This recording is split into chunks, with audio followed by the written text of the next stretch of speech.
What's going on, guys? Rob here with RK Motorsports. Welcome back to part 2 of the wrecked R1 rebuild. Today we're going to be disassembling this bike even more to see if there's any more hidden damage underneath these parts.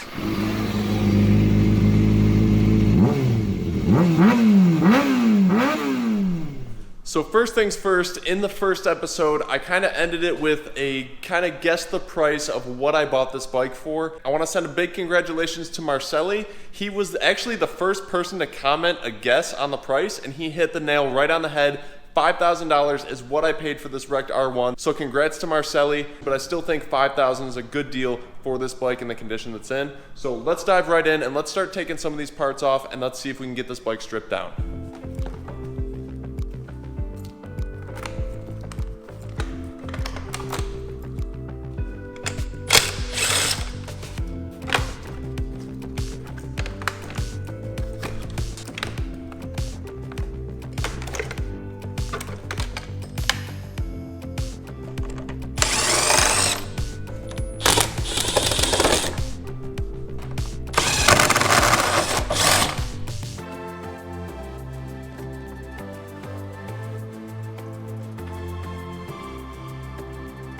So I was trying to take this tank cover off, but it looks like it might actually be attached to the tank underneath. So when I was pivoting it up, I was trying to take the whole tank off itself, but we are attached with this one bolt down here at this pivot point. So what we can do is take this little plug out of the rear subframe, and in there is a tiny little hex head that we can then remove. There we go. So let's try and get that bolt out and then let's take that tank off. Oh, of course now the tank decides to come off. There we go.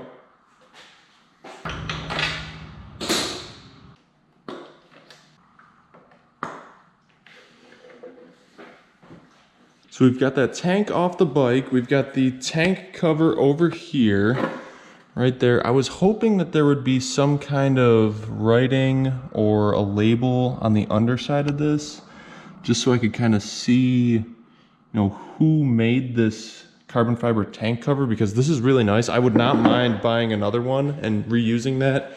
Once I got the tank cover off, I love this blue and white, this pearl white, but it looks like there's a little bit of damage that was on this bike previously. You can see that little dent right there. And there was a little bit of scuffing down on this corner. I don't think that scuffing or this dent was from when the bike went down by hitting the deer.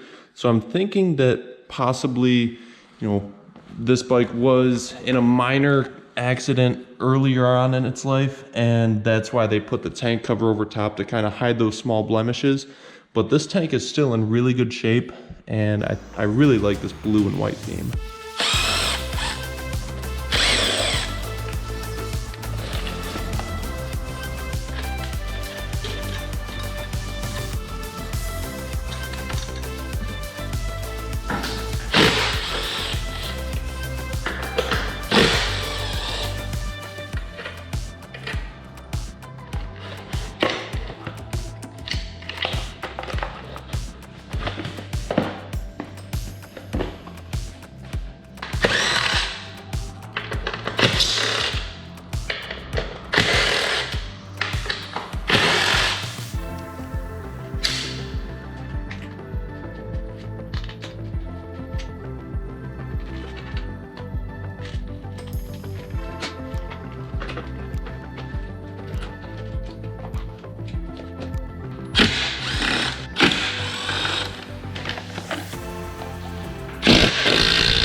All right, so we're starting to get some more parts off this bike. We've got our passenger pegs off. Those are over here now. We've got our tank off. That's removed.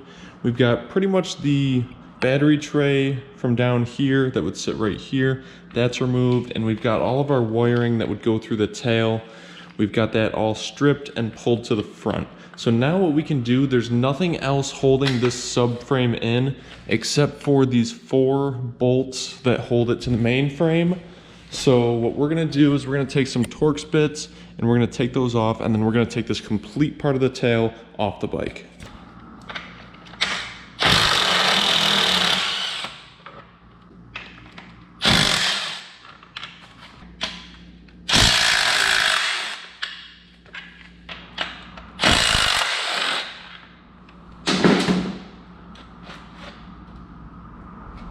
So in a matter of a few minutes, we got that subframe completely removed from the bike. We've got that sitting over there with our old parts. And I think what I'm gonna do next is I'm going to start taking some of the front plastics off, kind of like the remaining plastics that are on the bike. We're gonna get these off, see if we can get these frame slider brackets off, and then any more miscellaneous broken parts. I think we do want to try and get this radiator off too, so we'll undo the hoses, drain the coolant, and we'll get this broken radiator off the bike as well.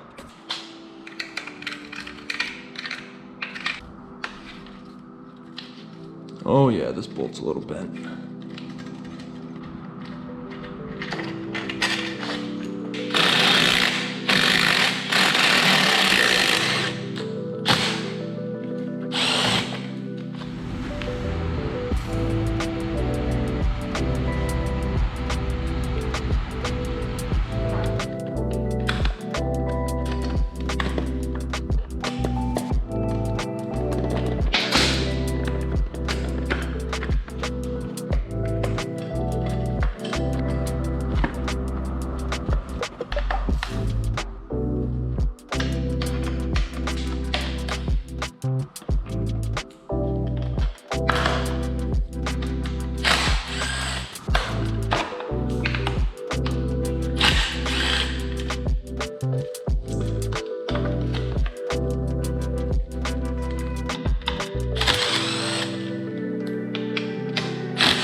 So we have got our radiator completely removed from this bike.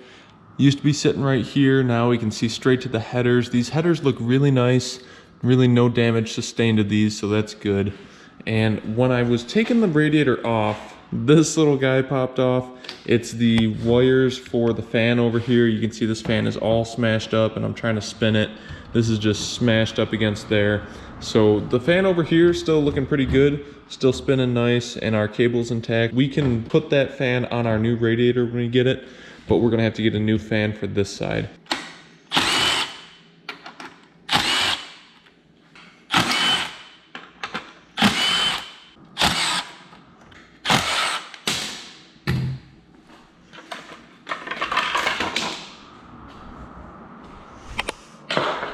It might be kind of hard to see on camera, but these little things right here, these little things that look like grass, that's actually fur from the deer that was hit from this bike. That's kind of crazy that this fur is actually still on the bike. So now that we have pretty much everything stripped off of this bike, there are a few things that I noticed that we're gonna need. You can see this small little plastic bracket that's on this side. If we go over to this side over here, you can see this piece is broken, so I am gonna have to get that piece. A lot of the other smaller pieces, like for the ductworks that were on this side, that were not on this side because it was taken off in the crash. I am gonna have to buy all those small pieces. It is gonna add up actually quite a bit once we get all these little parts and pieces purchased. So I'm not looking forward to having to pay that price, but it is something that we need to do in order to get this bike back and looking good.